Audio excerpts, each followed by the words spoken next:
personal de la fuerza pública y eso me llama la atención muy gratamente. Casi no los convocan, uno va a espacios académicos, organizan congresos, seminarios y a veces dejan de lado a los héroes de la patria, y por eso para mí un gusto adicional estar acá, viendo la presencia de la fuerza pública. Veo ahí atrás, no alcanzo a distinguir con qué uniforme es el que tienen, no sé. Ellos son gestores de convivencia. Gestores de convivencia, qué bueno, qué bueno. ¿Y por qué se hacen allá atrás los gestores de convivencia? ¿Los problemas siempre ocurren atrás o adelante? A ver, cuéntenme. Los premios siempre se los dan es aquí a los de que están adelante, los que siempre... Es más que todo venir a acompañarlos con una charla reflexiva. El derecho disciplinario a veces se ve como una herramienta más de persecución, como más de régimen drástico, y no. La verdad, uno en estas épocas del año, para venir aquí a dar garrote, de eso no se trata. Es una época donde uno hace como balances, qué hice este año, cómo fue este año, y comienza uno como a proyectarse hacia el año siguiente. ¿Qué vamos a hacer? ¿En qué voy a mejorar? ¿Qué me hace falta por hacer? ¿Qué proyecto tengo planteado para...? Distinto a ir al gimnasio, ¿no? Y bajar de peso, que eso como que todo el mundo, pero sí proyectos de vida. Y pues esta charla quisiera que estuvieran más concurrido el auditorio, con servidores públicos, con personas que irrumpen en las instituciones públicas, porque esta charla está más para generar una conciencia de lo que somos y para quiénes estamos nosotros los servidores públicos, que a veces perdemos el rumbo. El ser servidor público es un honor. El ser servidor público nos pone como referentes de la sociedad, y en ese orden de ideas el Estado colombiano crea un instrumento. Bueno, ese dato me decía que es que la boletería se vendió pero virtual.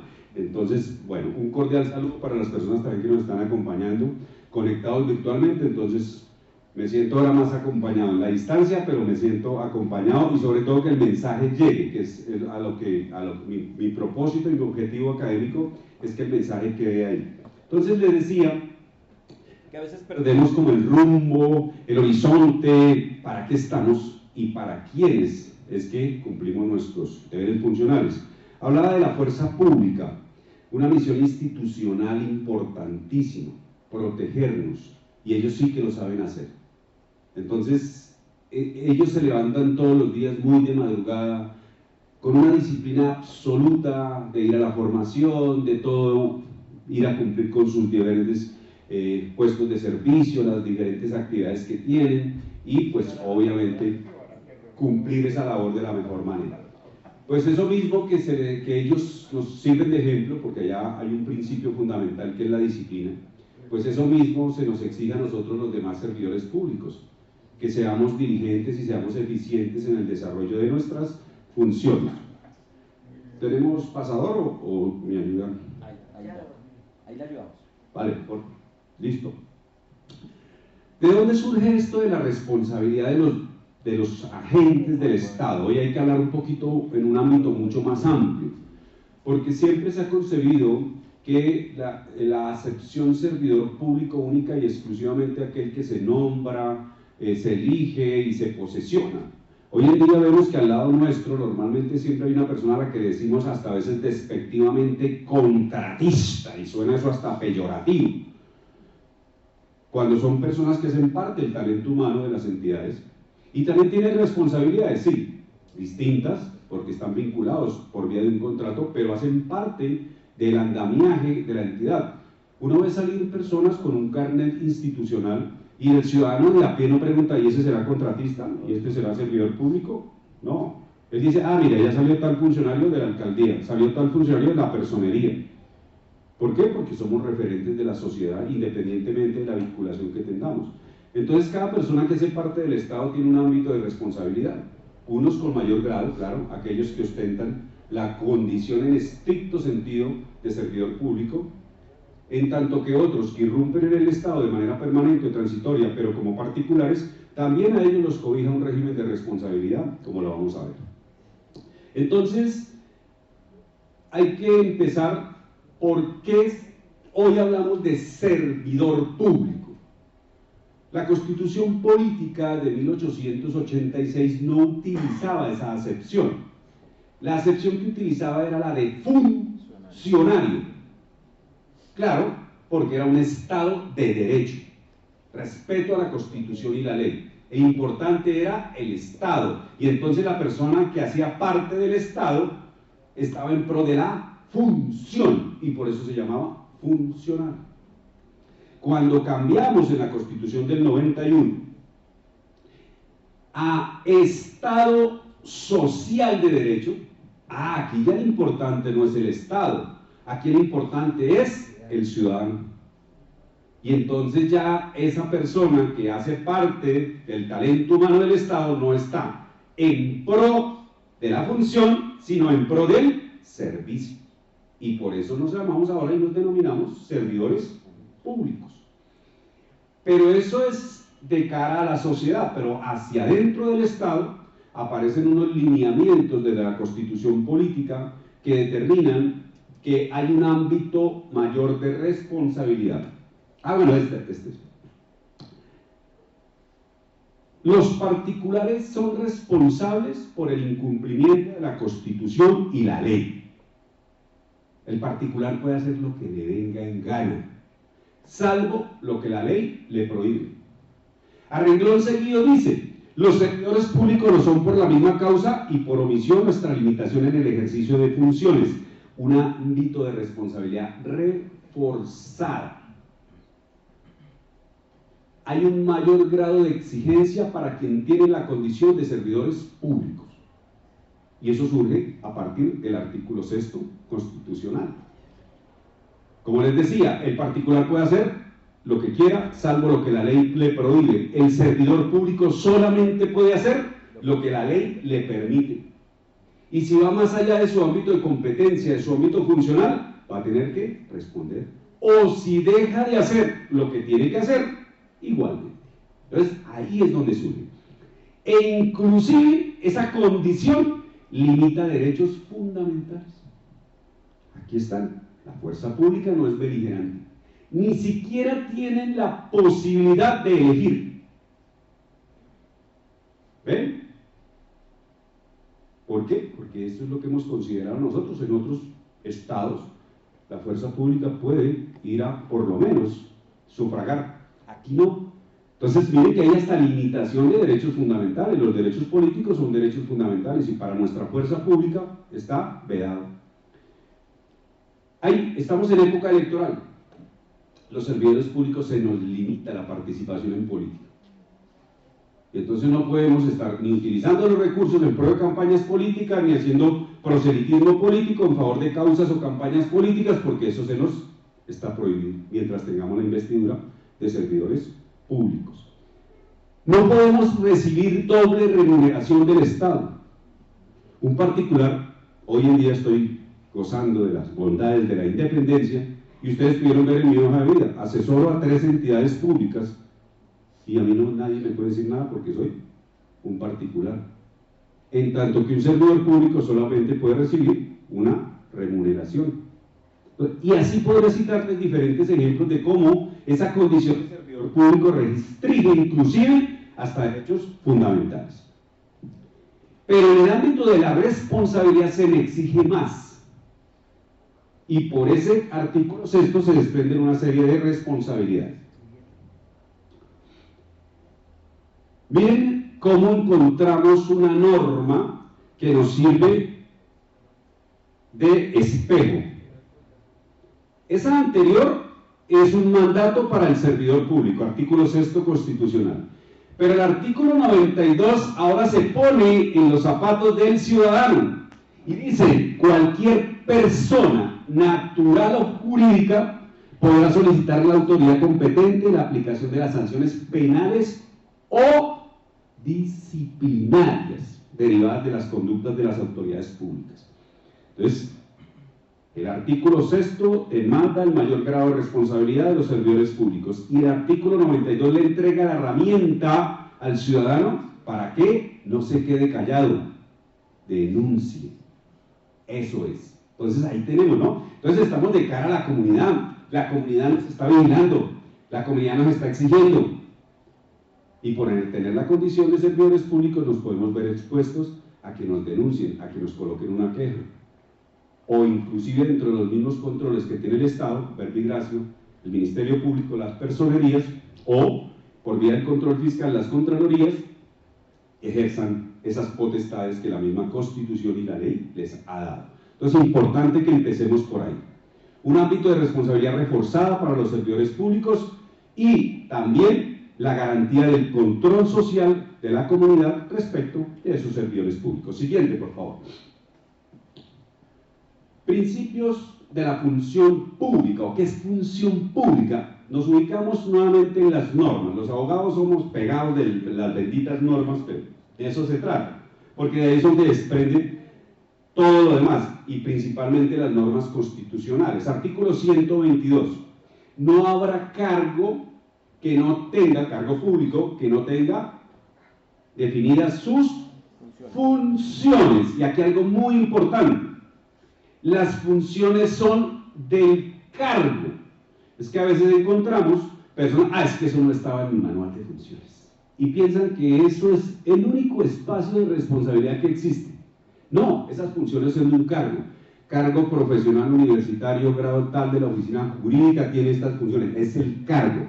El ámbito de responsabilidad de los servidores públicos va mucho más allá, es mucho más amplio. Esa es una partecita, pero obviamente es un punto de partida, de que a mí me han nombrado para un determinado cargo, que ese cargo tiene tales funciones, que yo debo cumplir esas funciones y no puedo ir más allá de ese marco funcional. Se requiere, obviamente, que estén previamente establecidos. Nosotros tenemos un sistema de administración de personal que se llama carrera administrativa. Las personas, por regla general, deben pasar por un proceso de méritos, quedan en una lista de elegibles, pasan un periodo de prueba y luego son inscritos en el escalafón de carrera. Y, obviamente, también debe estar definida su remuneración. Pero lo más importante, miren acá, ¿quién se acuerda de esto? Cuando juraron, claro, los militares sí se acuerdan. Porque el juramento a la bandera es más sagrado que nada, además que lo ponen a uno a voltear para la ceremonia y eso no lo olvida uno nunca. Entonces, ese día que juramos, que nos posesionamos, claro que ese día los servidores públicos de ese día se olvidan, porque salen ya ahí posesionados, llegan a la dependencia, los han asignado y comienzan a preguntar, ¿y aquí qué tal es la fiesta de fin de año? ¿Y aquí cuándo pagan? ¿El 25 o el 30? ¿Y qué tal? ¿Si dan la prima del pescado? ¿Y de las funciones qué? ¿De eso? Y se les olvidó ese acto solemne que juraron cumplir fielmente con las disposiciones constitucionales legales y ante todo con sus funciones. Ese día surge lo que por ahí dicen algunos dogmáticos, una vaina que se llama relación de sujeción especial. Eso no es otra cosa que una mayor exigencia de responsabilidad para aquellos que juraron cumplir con la Constitución, la ley y cumplir fielmente sus funciones. Todo eso es un mandato desde la Constitución política y por eso la importancia que tenemos acá. Siguiente, por favor. Principios de la función administrativa. Si uno lee, hace un barrido por la Constitución política, va a encontrar un sinnúmero de normas que se refieren a la función administrativa.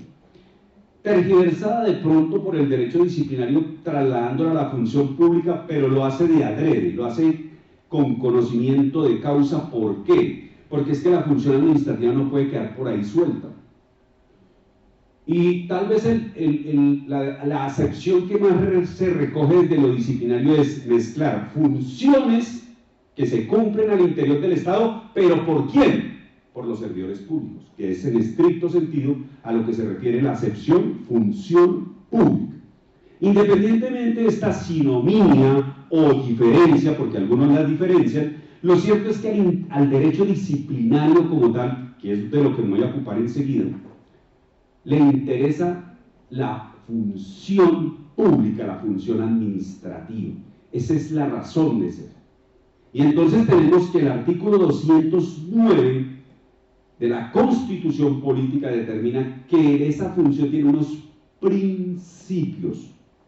Los principios son unos mandatos, un componente axiológico que se tornan en garantías, en exigencias, claro, pero a su vez en garantías. Y entonces ahí demandan que los servidores públicos o el entorno de la función administrativa debe atarse a los principios de moralidad, de eficacia, de eficiencia, de responsabilidad, de transparencia. Y esos mandatos tienen un trasfondo importantísimo, porque eso es lo que realmente en esencia permite verificar cómo se está comportando, de qué manera se está comportando una determinada dependencia o una determinada entidad. Siguiente.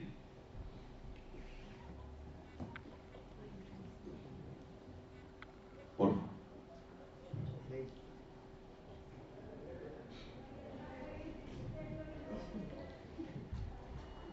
¿Por qué se van? Esto se compone. Sí, exacto. Tienen ustedes ahí un resumen. Miren el ámbito de responsabilidad de los servidores públicos. No es cualquier cosa, como dicen por ahí. Por un mismo hecho, un servidor público puede ser llamado en distintos ámbitos de responsabilidad. No es solo el derecho disciplinario, como muchos por ahí se nos quieren atribuir el artículo 6. Para mí el artículo 6 reviste todos los ámbitos de responsabilidad de los servidores públicos. Y ahí tenemos un resumen de ellos. Última ratio, dicen los abogados. El último nivel, pues el más drástico, el derecho penal. ¿Por qué? Porque el derecho penal impone como sanción, como correctivo, la pérdida de la libertad. Y esa es una aflicción para el ser humano fuerte. Muchos colocan inclusive la libertad por encima de la vida. Y dicen que para qué vida si no hay libertad. Y pueden tener razón. Y entonces cuando la persona pierde la libertad, pues pierde también otros derechos. Entonces por eso el derecho penal irrumpe respecto de aquellas conductas que mayor impacto traen a la sociedad, a la comunidad. Y por eso se llaman delitos, y por eso los condenan a penas privativas de la libertad. Pero a renglón seguido, ustedes lo pudieron ver, no es gratuito que yo lo coloque ahí en el segundo nivel, porque el artículo 92 que visualizamos los dejó así, los dejó en el mismo nivel. Consideró que los ciudadanos tienen el derecho de denunciar aquellos comportamientos que puedan constituir o bien delitos o bien faltas disciplinarias. Y a veces no dimensionamos el campo punitivo del derecho disciplinario. A una persona que se le destituya del cargo y se le inhabilite para el ejercicio de funciones públicas entre 10 y 20 años, se le acaba la vida laboral. Porque esa persona puede decir, bueno, es para desempeñar funciones públicas, yo me voy a ir a la empresa privada, voy a llevar mi hoja de vida. Y el personal de talento humano de esa entidad privada va a revisar, pero este señor viene destituido de un cargo público, cometió una falta gravísima. ¿Le interesará a esa empresa privada vincular a una persona con esos antecedentes? Y entonces nos toca exponernos lo que está de moda, la E. ¿De qué? De emprendimiento. Hacer empanadas, huecos para roscones, alguna vaina hay que inventarse porque hay que solventar el mínimo vital. Entonces, miren la relevancia. Y les digo de una vez, hay servidores públicos que le tienen más miedo a la sanción disciplinaria que a la sanción penal. Hay un combo que se llaman los ñoños, por allá de Sahagún, Córdoba, un cartel de la corrupción tremendo. Ya están libres.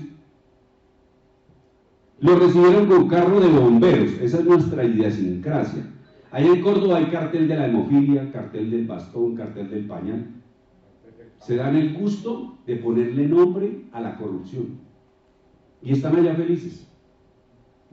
pero están inhabilitados. ¿Pero por qué? Por la sanción disciplinaria. Ellos le tienen más miedo al derecho disciplinario por la inhabilidad que a la condena penal, donde pueden ir a negociar y ese tipo de cosas. Pero tienen sus diferencias. Nosotros como disciplinaristas no mandamos personería, no manda a nadie para la cárcel, no. Nosotros de eso no nos ocupamos. Nosotros nos vamos al nexo laboral. Como esa persona irrumpió en el Estado, fue nombrado posesionado o elegido y posesionado, pues ahora sí mismo, por vía de una sanción disciplinaria, puede ser suspendido o puede ser destituido e inhabilitado para el ejercicio de funciones públicas. Y dependiendo de la gravedad de la falta, asimismo se determinará el término de la suspensión o el término de la inhabilidad. Pero ese mismo comportamiento puede generar un detrimento para el Estado. Y entonces ahora hay que resarcir el daño causado al Estado, a los bienes del Estado. Y es donde aparecen los procesos de responsabilidad fiscal. La persona tiene que resarcir el daño. Su naturaleza es esa, resarcitoria. La persona paga y quedamos como compadres. Pero mientras no pague, está inhabilitado para el ejercicio de funciones públicas. Responsabilidad patrimonial. Si el Estado es condenado por un comportamiento doloso o gravemente culposo de un servidor público, la entidad puede repetir contra él y tendrá que responder con su patrimonio. Y aquellos que son elegidos popularmente también pueden responder desde el ámbito político: pérdida de investidura, nulidad electoral, en fin, revocatoria del mandato. Esas son responsabilidades de índole político. Pero hay, lo decía al principio, hay unas personas vinculadas a las entidades públicas a través de órdenes de prestación de servicios. Algunos de esos ámbitos los podrá tocar, pero finalmente van a responder también por el clausulado contractual. Y entonces se les puede terminar unilateralmente el contrato. Se les puede iniciar procesos administrativos sancionatorios contractuales. Porque a veces se hace como que ellos no responden. Claro que sí, en otros ámbitos, pero también hay un ámbito de responsabilidad. Entonces tienen ustedes ahí esa cobertura tan amplia. No es fácil ser servidor público. Todos lo sabemos. Porque estamos expuestos a la comunidad. Y a veces usted está obrando de buena fe.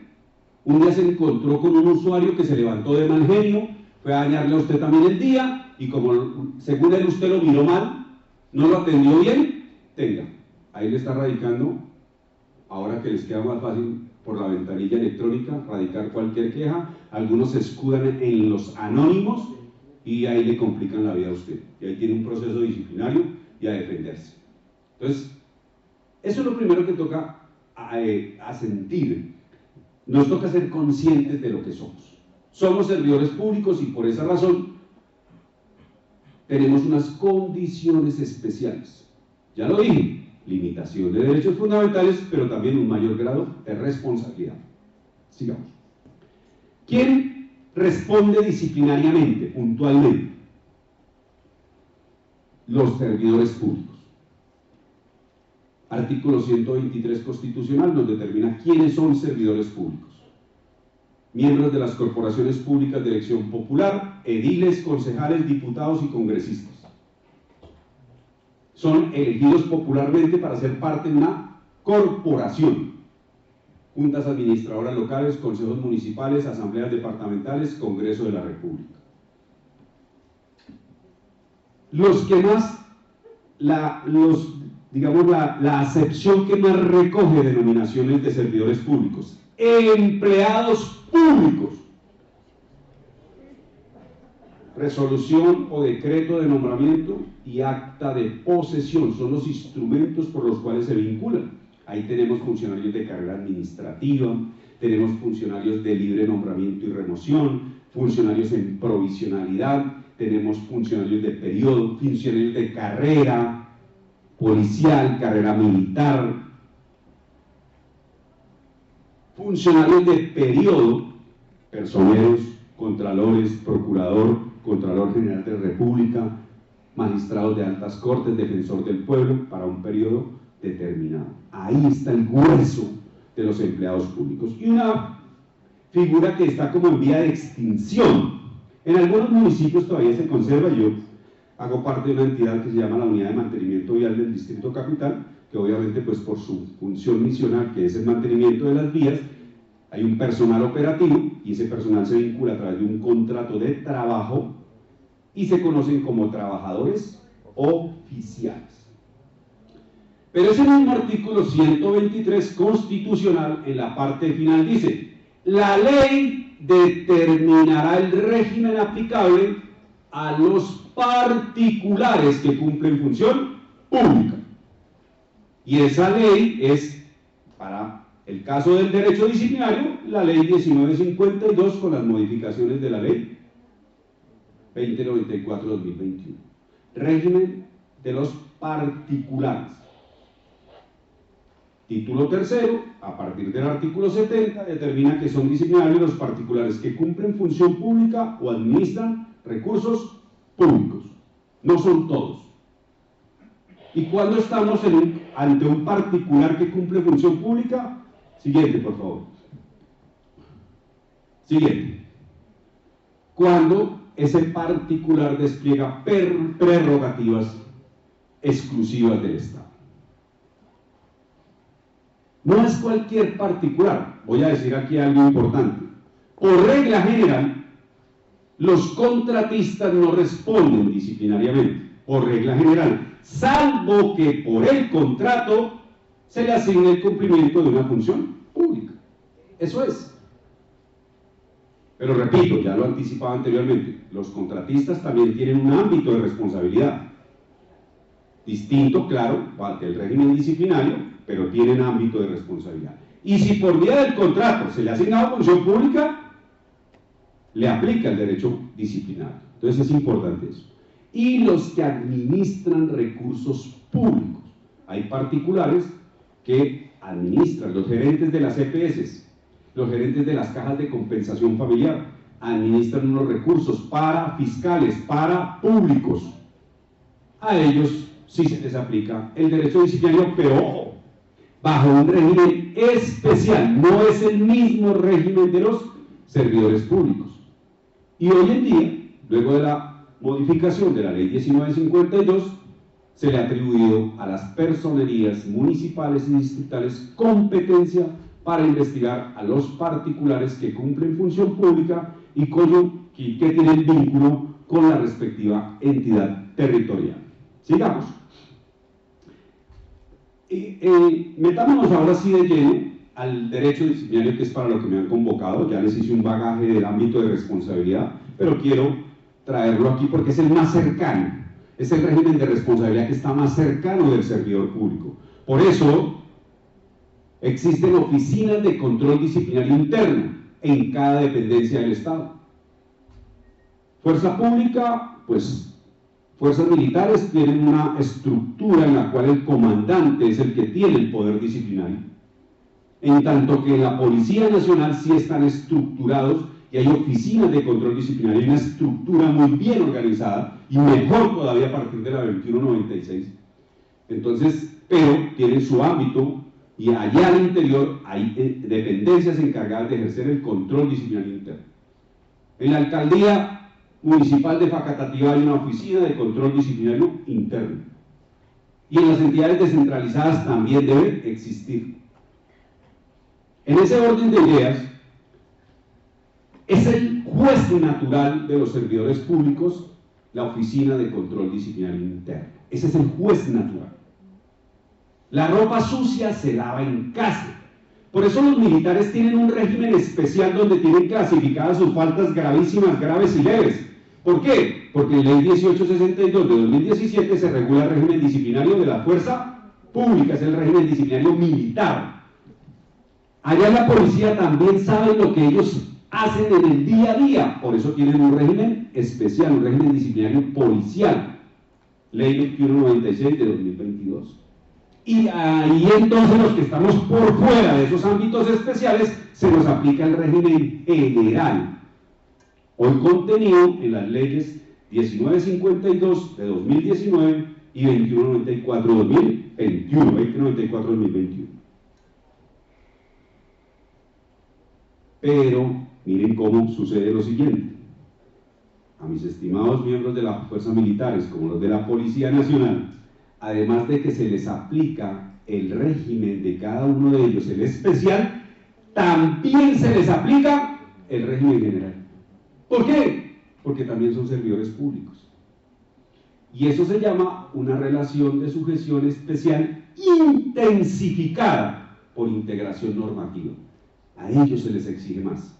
Y son los que al día a día trabajan más por nosotros, ¿ven? Pareciera que entre más trabajen, entre más den, más se les exige. Pero es porque ¿qué tienen en sus manos? La fuerza y las armas. Y por eso el régimen de responsabilidad es mucho mayor. Es para que entendamos esa situación. ¿Qué constituye falta disciplinaria? Incumplir los deberes. Fundamental. Vimos el artículo 122, no hay cargo que no tenga detallados sus deberes. Y entonces el primer mandato es que el servidor público cumpla los deberes. Hay un marco funcional, un marco de competencias. Yo no puedo ir más allá. Yo sé lo que tengo que hacer. ¿Cuáles son mis funciones? ¿Qué puedo hacer como personero? ¿Qué puedo hacer como inspector? ¿Qué puedo hacer como alcalde? ¿Qué puedo hacer como procurador? Ese es mi ámbito funcional. Yo no puedo ir más allá. Tengo derechos, claro que sí. ¿A qué? A la seguridad social, para citar un ejemplo. Y por vía del derecho a la seguridad social, yo puedo ir a un centro médico y, de acuerdo con mi patología, que me expidan una incapacidad laboral porque mi estado de salud no me permite cumplir con las funciones y el médico les pide su incapacidad. Pero en ese ejercicio de ese derecho, yo me busco una incapacidad por ahí no tan santa, porque en todo lado aparecen los magos que le hacen lo que usted quiera y usted aporta esa incapacidad, pero porque ese era fin de semana, era puente, y usted tenía ya un paseíto programado. Entonces tengo derecho a la seguridad social, a que me incapaciten para no cumplir con mis funciones, pero yo no era para eso, sino para irme con un paseo. Mire cómo me extralimito en un derecho. Tengo derecho a la capacitación, y entonces la personería de Facatativá esta vez organizó una capacitación en Cartagena. ¡Ay, ay, ay! Ahí sí estaría atiborrado el salón, pero hasta mediodía. Después de mediodía, para la playa. Y miren que ahí hay una extralimitación. Tengo derecho a que me capaciten, ¿cierto? Pero aprovechando esa viajecita a Cartagena, entonces me fui, en lugar de estar allá escuchando al doctor José Omar en una charla disciplinaria, nos fuimos a la playa, a broncearnos. Entonces miren que tenemos derechos y nos extralimitamos el derecho, incurre en falta disciplinaria. Devuélvese, por favor. Incurrir en prohibiciones. Encuentran ustedes un artículo allá en ese código que muy seguramente muchos lo van a leer este fin de semana, sí, cómo no. A partir de hoy es pura natilla y buñuelo y tutaina, tucurumaina todos estos días. El próximo año, ahí está, el próximo año les doy esa cadena. Pero sí es bueno que le echen una repasadita. Hay un catálogo de cosas que yo no puedo hacer mientras sea servidor público. Y quizás ahí es donde en mayor grado se encuentran comportamientos, que eso es lo que se da normalmente. Hay unos que se encargan de cometer faltas de mayor rigor, pero en el normal desarrollo de los procesos disciplinarios, la mayoría de faltas se da por ese régimen de prohibiciones. Pues empecemos por la primera, incumplir los deberes. Es la primera prohibición que hay. Recibir dádivas, ausentarse del lugar de trabajo, en fin, una cantidad de mandatos que, en el caso de que un servidor público irrumpa en una de esas prohibiciones, puede constituir falta disciplinaria.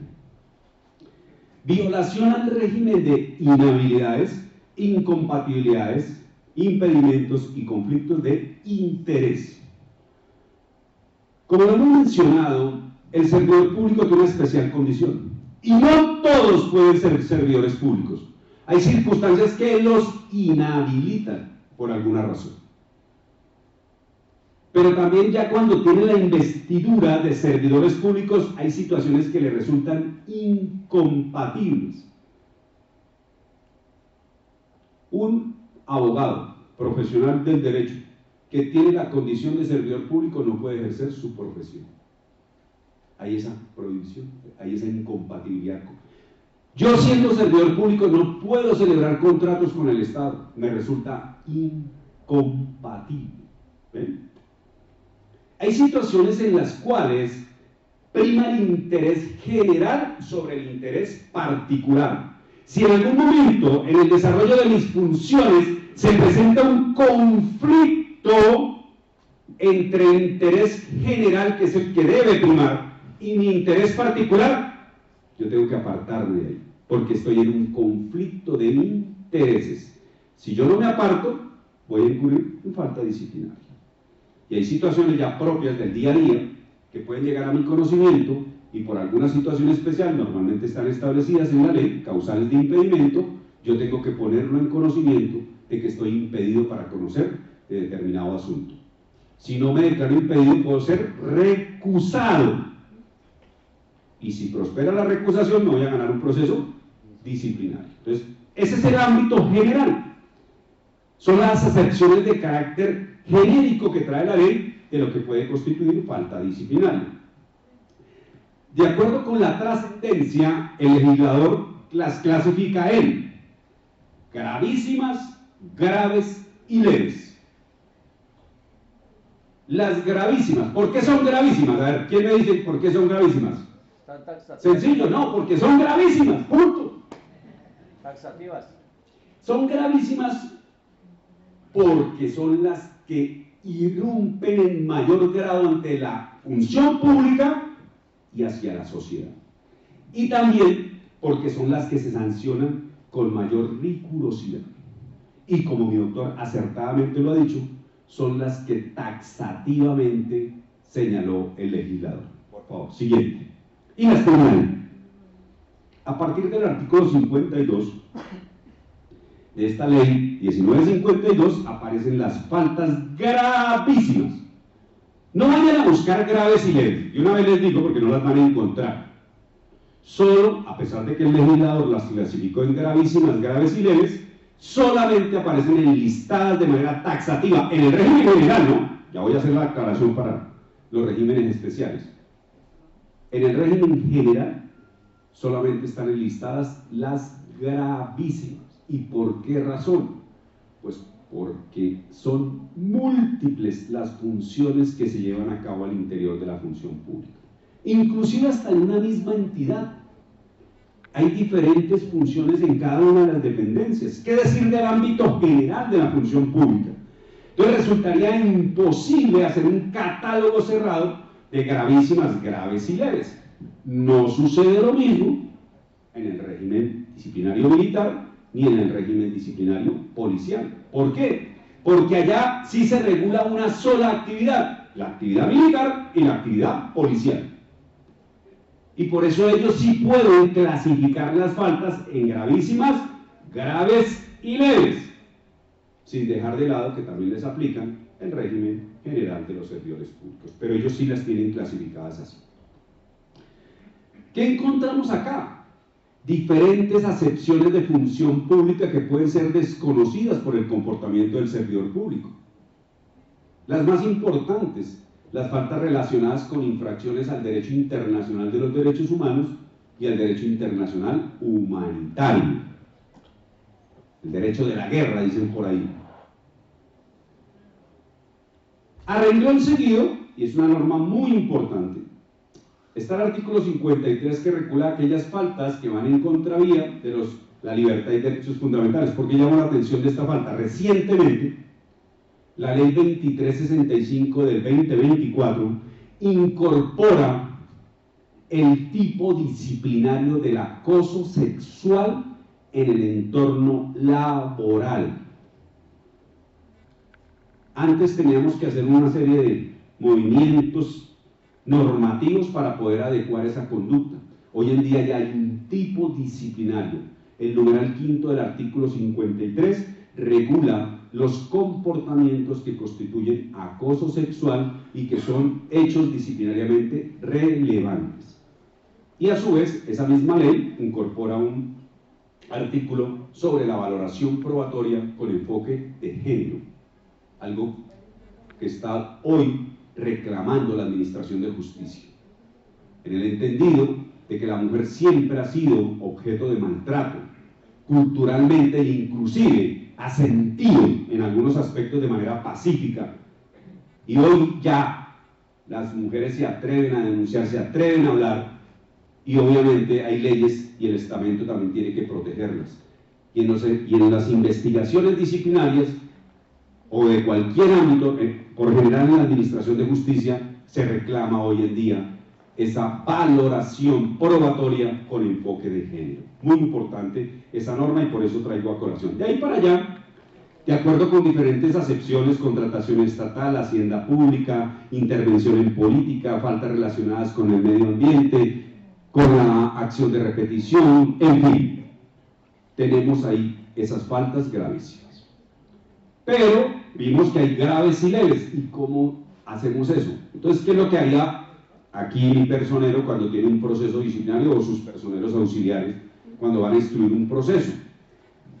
Verifican qué fue lo que hizo o dejó de hacer el servidor público y buscan en el catálogo acá, en el anterior, en acá, faltas gravísimas, busca a ver si alguna encaja ahí.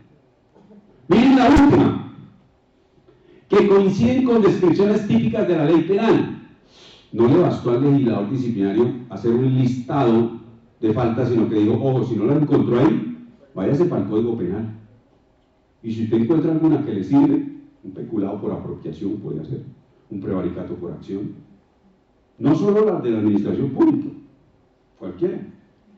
Tráigala y conviértala en falta disciplinaria. Esa es la habilitación que da el artículo 65 de estas faltas gravísimas.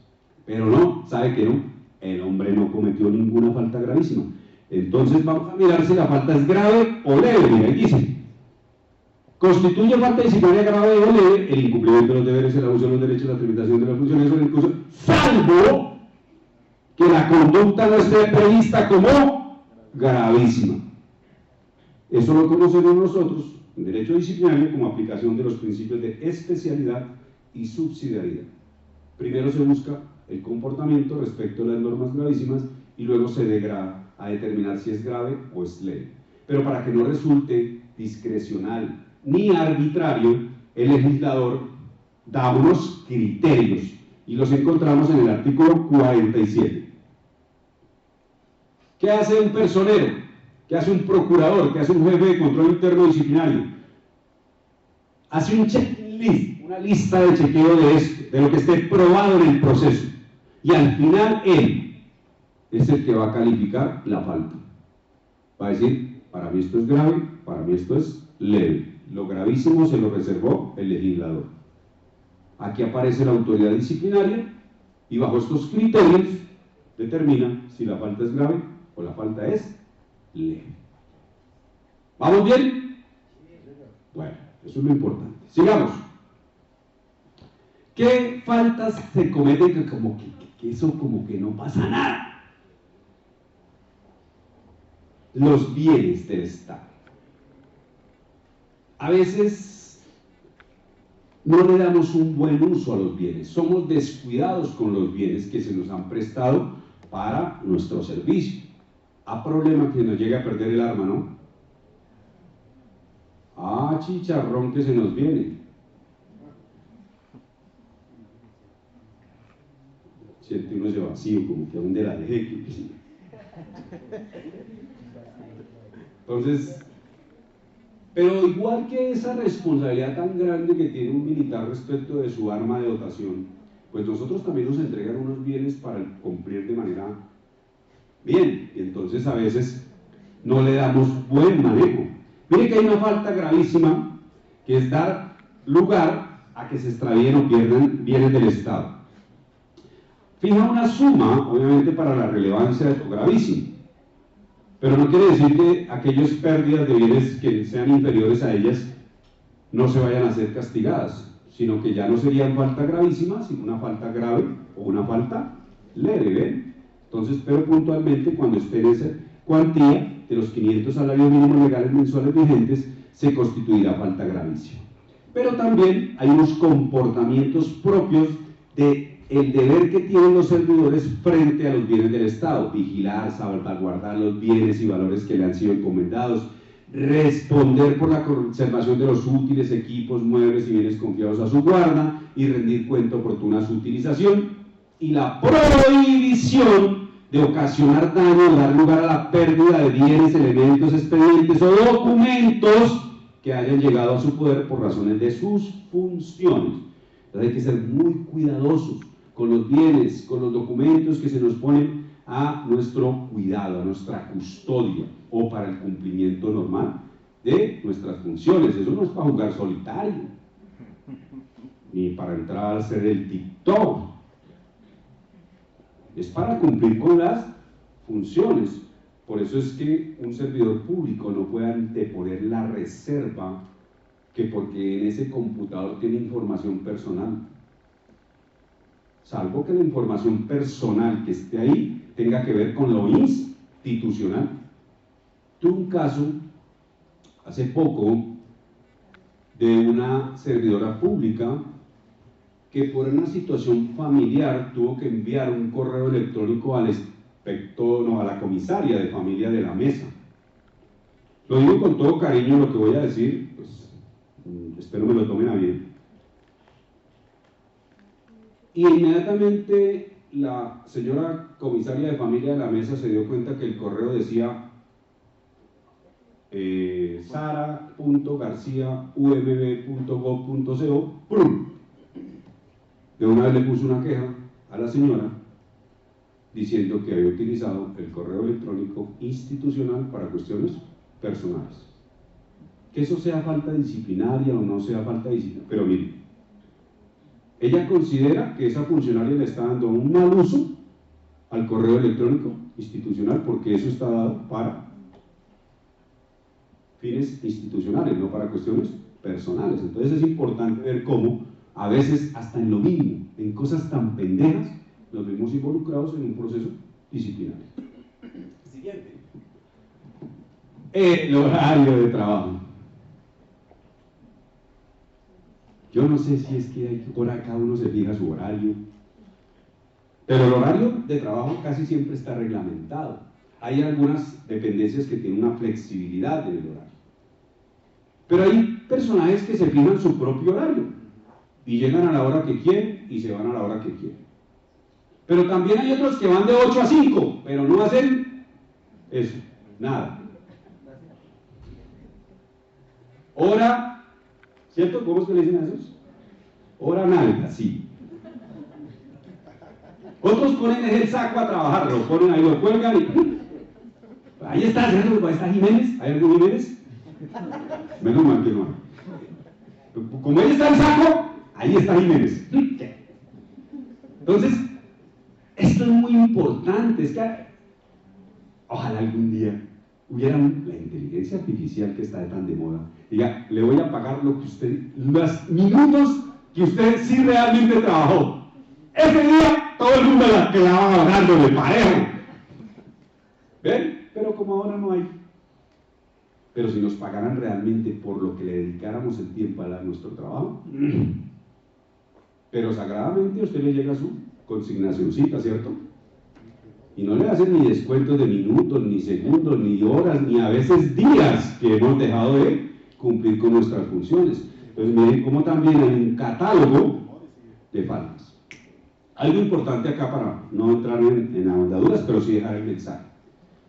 Este numeral 5 del artículo 55 recogió la falta que anteriormente se establecía del abandono del cargo. Ya no hablamos de abandono, hablamos de ausentismo.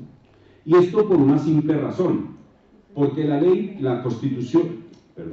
Corte Constitucional, al revisar esta norma desde la Ley 200, puso de presente que si el funcionario regresaba, no tenía la intención de abandonar y por lo tanto no se le podía imputar abandono del cargo. Y esa sentencia generó al interior de las entidades públicas una especie de servidores públicos, los intermitentes, los toreros, los que vienen por temporadas. Se van 5, 10 días y como regresan no pasó nada. Para evitar eso, cambiamos de un tipo abierto, para ir a ver que se abandonó el cargo, a un tipo cerrado. Si un servidor público se ausenta 5 días consecutivos del cumplimiento de sus funciones, falta gravísima y se va destituido, salvo que esté justificado. Y si es inferior a 5 días, no deja de ser falta. Ausentarse del cumplimiento de la función por vía de una prohibición, numeral 9 del 39. La falta será grave o será leve. Entonces tengan mucho cuidado con sobre todo con el cumplimiento del horario. Pero como les digo, hay algunos servidores que se ausentan por días. Y dependiendo del número de días, así mismo se calificará la falta. Entonces, importante tener en cuenta que tenemos un horario de trabajo, que debemos acatar el horario de trabajo y que en el desarrollo, en el espacio temporal, yo debo dedicar es a cumplir mis funciones. Eso es. Me pagan para que cumpla mis funciones, pero uno sabe que, claro, en otro país, no, Facatativá no, Cundinamarca no, por allá en Dinamarca será, que todo el mundo anda pendiente de otras cosas menos de las funciones. Hay algunos servidores que la verdad, yo no sé qué hacen. Entonces están chateando, claro, no les estoy echando vaina a los que están chateando aquí en el auditorio, no. Simplemente es eso, estamos distraídos, estamos en otro cuento, vivimos más pendientes yo no digo que la familia es importante, claro que sí, es lo más importante para un ser humano, claro que sí, pero si no tuviéramos trabajo, ¿qué sería nuestra familia, cierto? ¿Por qué no pensar al revés el mensaje? ¿Por qué no entender que mi responsabilidad respecto a mis obligaciones es la que me permite darle un estatus de vida a mi familia? Pero no, lo pensamos es al revés. Entonces hay que el niño se va a graduar, que el niño tiene cita médica, y la función. Eso es importante que hagamos reflexión frente al tema. Sigamos. Ya vamos acá. ¿Será que ocurre esto? Para esta época sobre todo. Y preciso. Pero solo para esta época, no. Hay unos que viven en Navidad todo el año. Todos lo celebran. Y uno ya sabe quién es el que le gusta pegarle al chupe parejo. Y en algunos eventos la situación ya se sale de contexto. O sea, el que se emborracha de vez en cuando y que ya uno sabe, ay, hay uno Jiménez otra vez harto. Jiménez, ¿hay algún Jiménez? Repito, no. Pero no. Entonces, hay personas que realmente ya entran en un problema de enfermedad, alcoholismo, eso ya es otra cosa. Ellos ya tienen una patología, esa patología no los deja autodeterminarse, inclusive están en los lados de la inimputabilidad. Si en un proceso disciplinario se prueba que la persona no está cumpliendo con sus funciones, pero por la patología que padece, dependencia de sustancias psicoactivas o de bebidas embriagantes, el régimen disciplinario cede y pasa al ámbito administrativo. Son inimputables. Pero el que asiste al Estado a cumplir su trabajo en estado de embriaguez está incurriendo en falta disciplinaria. En principio grave, y si es repetitivo, falta gravísima. Ahí la tienen. Hay un tema que digamos que lo que más exterioriza es el consumo de bebidas embriagantes. A veces el consumo de sustancias psicoactivas, al contrario de alterar a la persona, como que la apacigua y deja mayor trazabilidad. Entonces, cuando se hacen las pruebas de laboratorio, que se hacen aleatorias en todas las entidades donde hay riesgo por manejo de maquinaria, de equipos, lo digo con propiedad por la entidad que asesoro, que es la Unidad de Mantenimiento Vial, en esos exámenes aleatorios que se hacen, aparecen trazabilidad de cocaína, de marihuana, pero difícil que saber cuándo la consumió. Si la consumió dentro del desarrollo del horario laboral o fuera de este. Entonces a veces es de difícil probanza. En tanto que el estado de embriaguez, pues por los signos que se exteriorizan, la distracia al hablar, la pérdida del equilibrio postural, el nictamiento visual, que los ojos se le convierten, el aliento alcohólico, pues son signos que se exteriorizan y son de más fácil asimilación. Tal es así que la misma ley disciplinaria establece que si la persona no se somete al examen médico, se puede probar a través de otros medios, pero el estado de embriaguez, ¿eh? Porque se exterioriza de mejor manera. Entonces ahí tenemos, siguiente por favor, esa situación del estado de embriaguez. Y finalmente, como tipología que se presenta día a día con mucha recurrencia, es la no contestación oportuna de los derechos de petición. Y el derecho de petición es un derecho fundamental. Y muchas personas hoy en día están sufriendo procesos disciplinarios por no responder de manera oportuna los derechos de petición. El derecho de petición está muy reglado en materia administrativa y obviamente en materia disciplinaria. Aquí tenemos el artículo 31 que determina, miren, una tipología disciplinaria desde la ley administrativa y de lo contencioso administrativa, el CEPACA, ley 1437 de 2011, con las modificaciones o ajustes de la ley 1755. Entonces tenemos ahí que la falta de atención a las peticiones y a los términos para resolver, establecemos que es falta disciplinaria. Aquí antes la norma decía que era falta gravísima. La Corte Constitucional dijo: destituir a una persona por no contestar un derecho de petición resulta desproporcionado, y le quitó gravísima.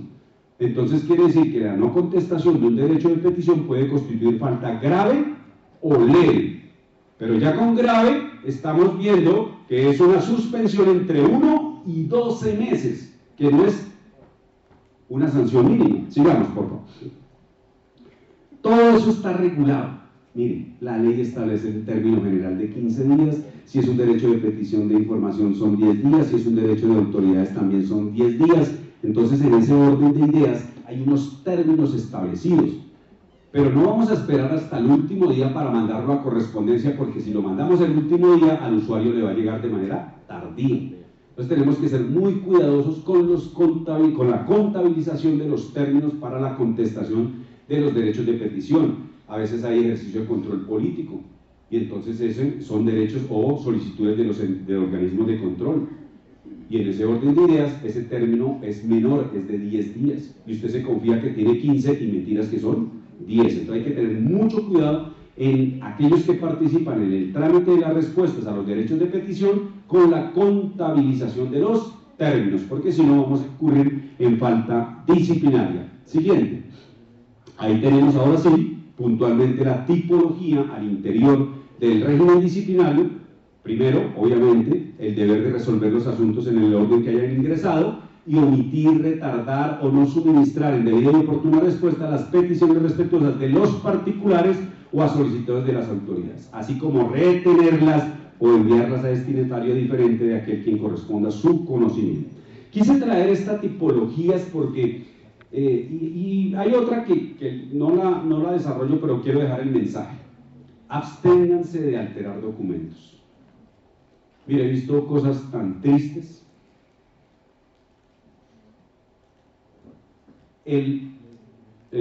¿Cómo llaman eso? El desprendible de pago. Entonces lo adultero para tener capacidad de endeudamiento y poderme otorgar un crédito. Las incapacidades médicas. Los documentos para obtener la cesantía. Mire, esa es otra muestra de extralimitación de derechos. Esa es mi plata que yo he ahorrado. Pero la ley establece que yo no puedo retirar esas cesantías de manera anticipada, sino únicamente ¿para qué? Para compra de vivienda, para mejoramiento de vivienda o educación. ¿Ven? Eso está arreglado. Y yo que necesito una platica porque me voy para o a comprar el último, esos ahora los eléctricos, ¿cómo es que llaman? Los Tesla, que están de moda y que están baratos. Y entonces, claro, tengo ahorradas unas cesantías, voy a buscarme un contrato para el chimbo de 1 hora y tengo un caso para que lo dejen ahí, lo tengan ahí. Una funcionaria del Ministerio de Educación, su hijo matriculado en la Universidad Externado de Colombia, donde el semestre vale 20 millones de pesos. El Ministerio tiene establecido un estímulo de un auxilio. No alcanza el 1.000.000 de pesos, con eso le digo todo. No alcanza el 1.000.000 de pesos. Pero exigen una bendita certificación que tiene que expedir la universidad con el programa, con el currículo, con el horario, mejor es una certificación como si le fueran a dar los 20 millones. A la señora, pues por sus ocupaciones, se le pasó y ya faltaba un día para meter la certificación. ¿Qué hizo ella? Cogió la del semestre anterior, le cambió la fecha y la aportó. Con tan mala fortuna que se dio cuenta. Y por esos 800.000 pesos tiene un problema ahí por falsedad en documento privado. Para una pendejada, ¿no dice? ¿Sí ven? Entonces, por favor, eviten a lo máximo. Mire, si no pasa, mejor una deuda menos. Eviten caer en esas situaciones porque sin pensarlo nos estamos viendo sometidos. Y miren que eso es una falta gravísima porque estamos incurriendo en un delito, lo vimos ahí en el 65. Pero a veces no pensamos en eso. Y miren que aquí, que no me dieron el crédito, que finalmente no me dieron la cesantía. El solo hecho de introducir en el tráfico documental el documento puro, apócrifo, falso, determina el comportamiento. Y ya con eso tenemos un proceso disciplinario. Entonces, mi consejo que les quiero dejar en esta parte es eso. ¿Por qué? Porque nos vamos a poder ver expuestos a una sanción disciplinaria. ¿Cuáles son las sanciones que tenemos? Ahí están, que no son de poca monta. Falta gravísima, las vimos, ¿no? Las taxativas. ¿Por qué son gravísimas? Porque son gravísimas. Bien, vamos bien. Pues con eso, ya puedo devolverme tranquilo a la atiborrada Bogotá. Gravísima con dolo. ¿Qué es dolo? Conocer y querer. La persona sabe que está actuando mal y sin embargo, eso no se van a dar cuenta, vamos para adelante. Dolo, eso es dolo. El conocer que estamos actuando mal y querer, correcto, eso es dolo. Por eso se castiga con mayor rigurosidad. Destitución e inhabilidad, hágame el bendito favor. 10 años sin poder volver a la función pública. 10 a 20. Falta gravísima, volvemos a las taxativas, pero ya no con delito, sino con culpa, pero culpa gravísima. ¿Cuáles son las expresiones de culpa gravísima simplemente de manera pedagógica? Desatención elemental. Esos que le llaman la atención, se le puede caer el edificio encima y ni se inmutan ni le ponen cuidado a sus cosas. Ese descuido craso, la dejadez absoluta. Oiga, hermanito, nos tiene fregados, usted es el único que incumple, miren los indicadores. El otro me pongo al día, es eso. Eso se llama desatención elemental.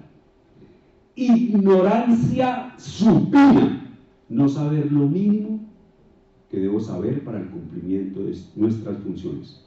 Hoy estamos haciendo un ejercicio para evitar caer en ese escenario, porque hoy estamos actualizando el conocimiento en distintas áreas, lo estamos potencializando. ¿Para qué? Ustedes van a salir por esa puerta con algún mensaje, algo se les va a quedar de todas las temáticas que nos han preparado aquí en la personería, algo nos vamos a llevar y eso nos va a servir para ser mejores profesionales, mejores personas, que es lo más importante. Entonces, la capacitación evita eso, caer en esa ignorancia supina, no saber lo mínimo que se tiene que saber para el ejercicio de las funciones. Y finalmente, hay algunas actividades regladas, y qué bueno que aquí esté la fuerza pública, para dejar un ejemplo. Violación manifiesta de reglas de obligatorio cumplimiento. El decálogo de manejo de armas de fuego. Eso es un credo para los militares y los policiales. ¿Para evitar qué? Accidentes. Entonces el fantoche que se pone a jugar y ¡pum!, se va al disparo. ¿A quién mata normalmente? Al lanza, a su compañero, que es el que está al lado aguantando de la recocha del hombre. ¿Dolo? ¿Cuál dolo? Ese man está ahí que mató a su amigo, a su partner, a su lanza. ¿Pero culpita? No, culpa gravísima. Desatendió una regla de obligatorio cumplimiento de forma manifiesta. Eso es una expresión de culpa gravísima. Cuando estamos en esos escenarios, desatención elemental, ignorancia supina y violación manifiesta de reglas de obligatorio cumplimiento, destitución e inhabilidad entre 8 y 10 años, que tampoco es nada despreciable, ¿no? Y ahí vamos descendiendo. Falta grave con dolo, suspensión e inhabilidad especial entre 3 y 18 meses en la casa, aguantándose allá el mal genio o de la mujer o del marido. Y lo ponen es, ¿a qué? A colaborar con el oficio de la casa. 3 meses, uno no aguanta ni un mes, ya quiere desertarse. Pero lo más importante, mientras esté suspendido, el mínimo vital no va a llegar a la casa. Entonces, suspensión de 1 a 12 meses para la falta grave pero con culpa. Para la falta leve dolosa, una multa entre 10 y 180 días de salario, y finalmente para las leves culposas, una amonestación escrita. Entonces observemos que independientemente de la sanción, nos va a generar antecedentes disciplinarios también. La sanción disciplinaria tiene esa doble vocación, una vocación preventiva, porque manda el mensaje para quien ya fue sancionado para que no lo vuelva a hacer, y a los demás para que no cometan los mismos errores que cometió su compañero. Entonces por eso es que se generan unos antecedentes disciplinarios, pero también para que conozcan qué tipo de servidor es él. Y acuérdense que cuando un servidor público es sancionado por 3 veces en los últimos 5 años, le aplican el ácido, cuyo nombramiento ha sido declarado insubsistente. Le aparece una inhabilidad, le sobreviene una inhabilidad por el término de 3 años para el ejercicio de funciones públicas. Allá en la policía, por allá por el año 2010, nos llegaron a la Procuraduría Auxiliar para Asuntos Disciplinarios una cantidad de revocatorias directas, todas de la Policía Nacional, todos procesos verbales y todos por confesión.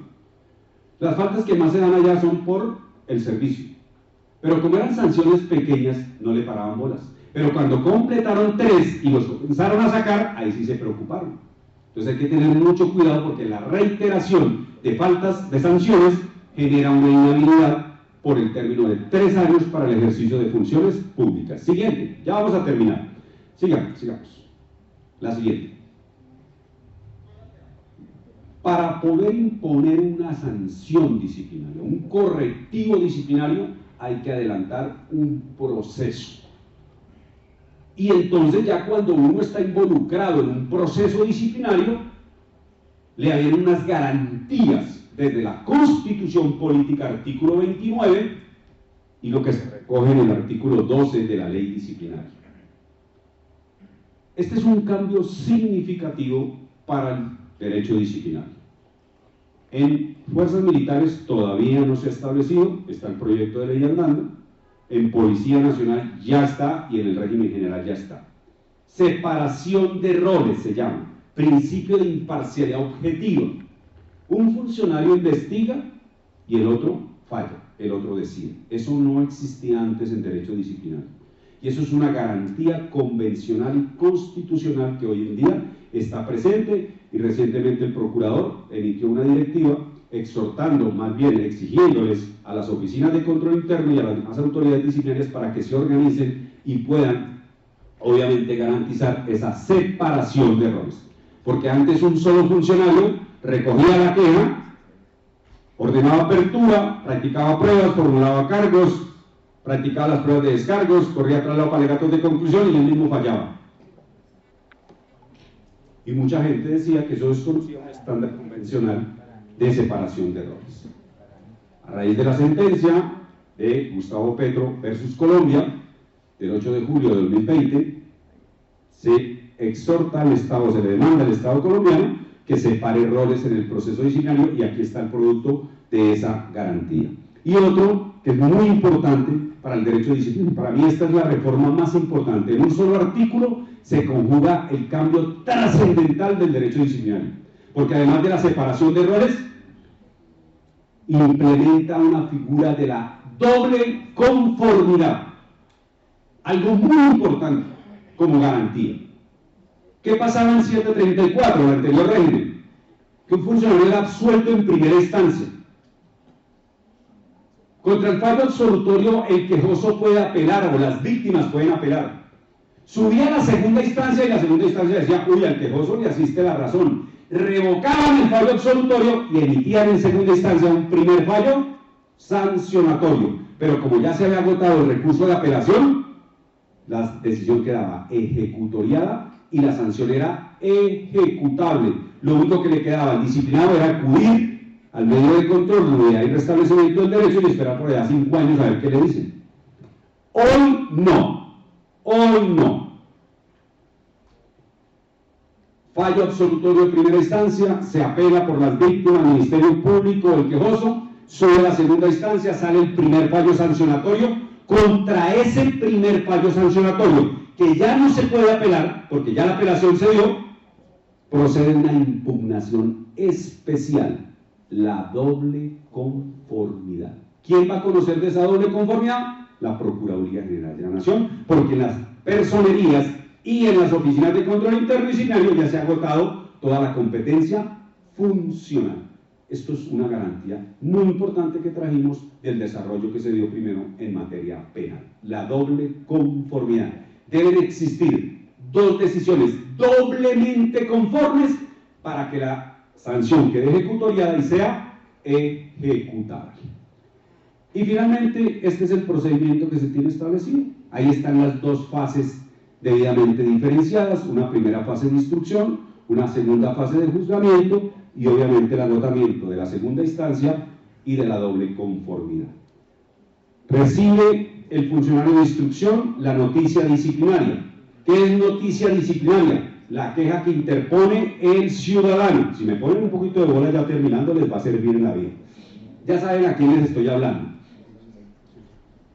Tenemos que un ciudadano inconforme con el comportamiento de una dependencia, un servidor público puede colocar una queja, y lo vimos allá desde el artículo 92. Y eso ya necesariamente insta a que la autoridad disciplinaria revise si va a hacer uso de la potestad disciplinaria o no. Si considera que la queja no reúne unos presupuestos mínimos, se inhibe.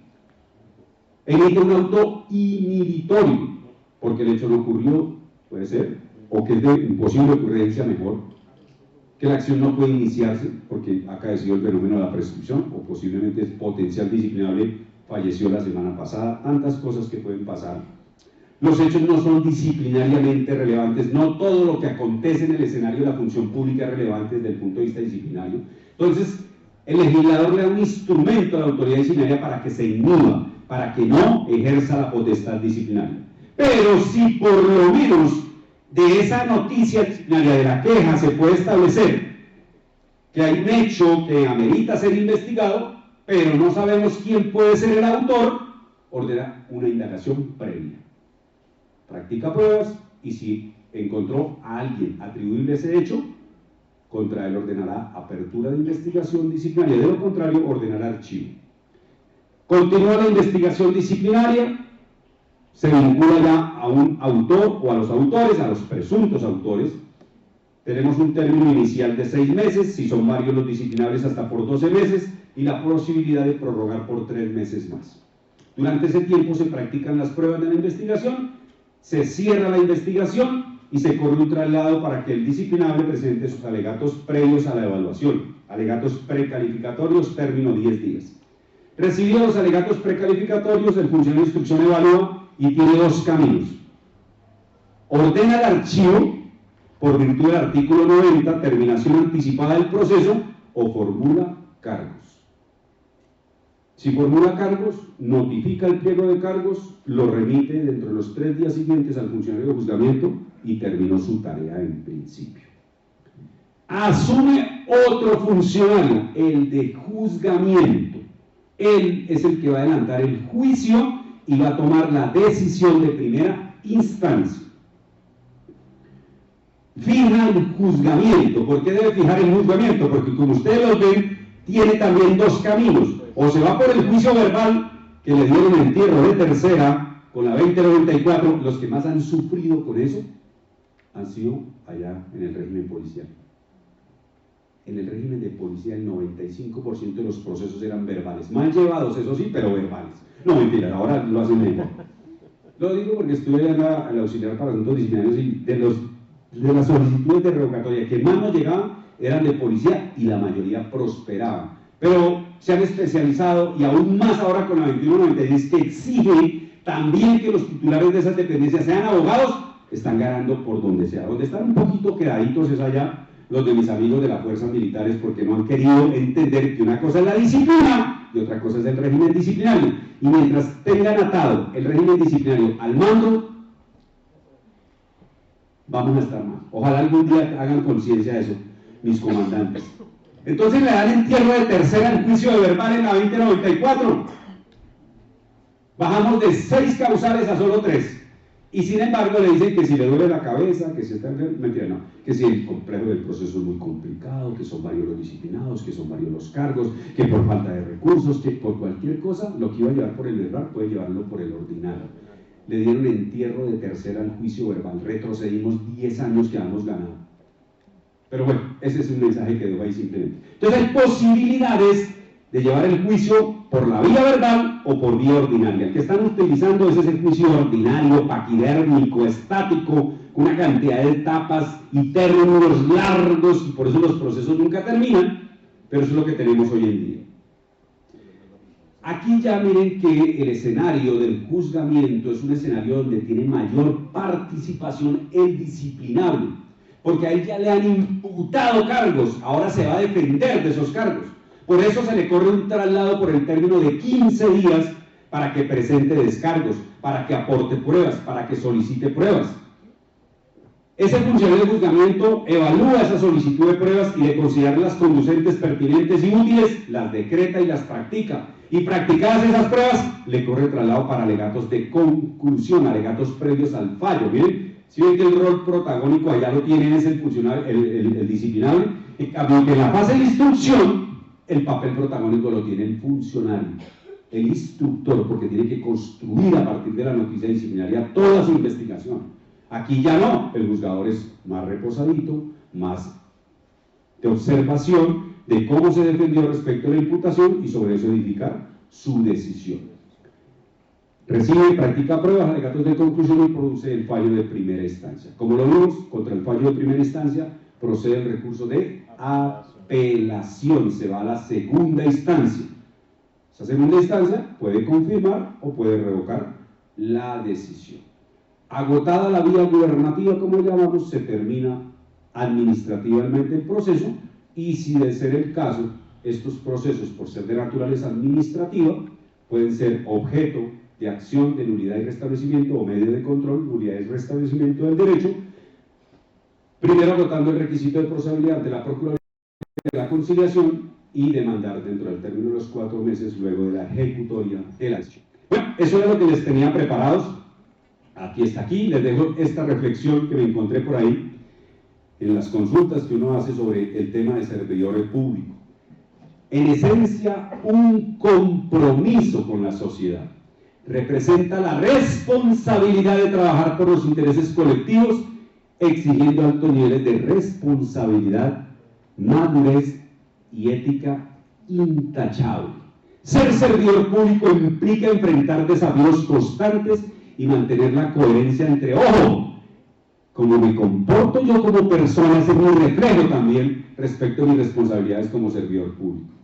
He aprendido, este es un funcionario que duró al servicio público durante 45 años, y este mensaje fue el que quiso dejar. He aprendido que cuando tus acciones están guiadas por principios de justicia, equidad y respeto, tu trabajo trasciende, y el reconocimiento más valioso viene de quienes perciben tu integridad.